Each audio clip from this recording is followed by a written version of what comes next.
Hi everyone, ಹೇಗಿದ್ದೀರಾ? ಎಲ್ಲರೂ ಚೆನ್ನಾಗಿದ್ದೀರಾ ಅಂತ ಅಂದ್ಕೊಳ್ತೀನಿ. ಸ್ವಲ್ಪ ದಿನದಿಂದ ನಾನು ಮಿನಿ ವ್ಲಾಗ್ನ ನಿಮ್ಮ ಜೊತೆ ಶೇರ್ ಮಾಡ್ಕೊಳ್ಳೋದಕ್ಕೆ ಆಗ್ತಿರ್ಲಿಲ್ಲ. ಸೊ ಇನ್ಮೇಲಿಂದ ರೆಗ್ಯುಲರ್ ಆಗಿ ಮಿನಿ ವ್ಲಾಗ್ನ ನಿಮ್ಮ ಜೊತೆ ಶೇರ್ ಮಾಡ್ಕೊಳ್ತೀನಿ. ಅಪ್ಪು ಸ್ಕೂಲ್ನಲ್ಲಿ ಪೇರೆಂಟ್ಸ್ ಓರಿಯೆಂಟೇಷನ್ ಪ್ರೋಗ್ರಾಮ್ ಇತ್ತು. ಸೊ ಹಾಗಾಗಿ ಇನ್ವೈಟ್ ಮಾಡಿದರು, ಹೋಗಿ ಅಟೆಂಡ್ ಮಾಡಿದೆ. ಹಾಗೆ ಅಪ್ಪುದು ಸ್ಕೂಲ್ ಯೂನಿಫಾರ್ಮ್ ಕೂಡ ಒಂದು ಸ್ವಲ್ಪ ಸೈಜ್ ಟೈಟ್ ಇತ್ತು ಅಂತ ಅಂದ್ಬಿಟ್ಟು ಹಾಗೆ ಹೋಗಿ ಅದನ್ನು ಕೂಡ ಎಕ್ಸ್ಚೇಂಜ್ ಮಾಡಿಸ್ಕೊಂಡು ಬಂದೆ. ಎಲ್ಲ ಮುಗಿಸ್ಕೊಂಡು ಮನೆಗೆ ಬರೋ ಅಷ್ಟೊತ್ತಿಗೆ ಆಲ್ಮೋಸ್ಟ್ 2.5 ಅವರೇ ಆಗೋಯಿತು.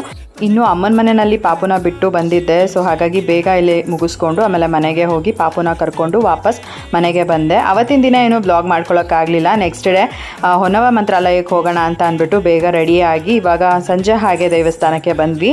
ಸೊ ಕಾಯಿ ಕಟ್ಟಿ ಸಂಕಲ್ಪ ಮಾಡ್ಕೊಳ್ಳೋಣ ಅಂತ ಅಂದ್ಬಿಟ್ಟು ಇವತ್ತು ಕಾಯಿನ ಕಟ್ಟಿ ಸಂಕಲ್ಪ ಮಾಡ್ಕೊಳ್ತಾ ಇದ್ದೀನಿ. 21 ವಾರಗಳ ಕಾಲ ನಾನು ಪೂಜೆನ ಮಾಡಬೇಕು ಅಂತ ಕೂಡ ಹೇಳಿದ್ರು.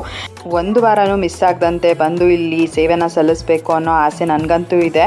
ಪ್ರತಿ ವಾರ ಜೀವನ್ ಕರ್ಕೊಂಬರೋದಕ್ಕೆ ಕೂಡ ಸರಿ ಆಯಿತು ಅಂತ ಹೇಳಿದ್ರು. ಪ್ರತಿ ಶನಿವಾರ ಬರೋಣ ಅಂತ ಅಂದ್ಕೊಂಡಿದ್ದೀನಿ.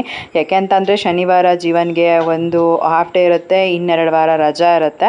ಸೊ ಆರಾಮಾಗಿ ನಾನು ಬಂದು ದೇವರಿಗೆ ಸೇವೆನ ಸಲ್ಲಿಸ್ಬೋದು. ಸೊ ತುಂಬ ಖುಷಿ ಆಯಿತು ದೇವಸ್ಥಾನಕ್ಕೆ ಹೋಗಿ ನಾನು ಕಾಯಿ ಕಟ್ಟಿ ಸಂಕಲ್ಪ ಮಾಡ್ಕೊಂಡು ಬಂದಿದ್ದು.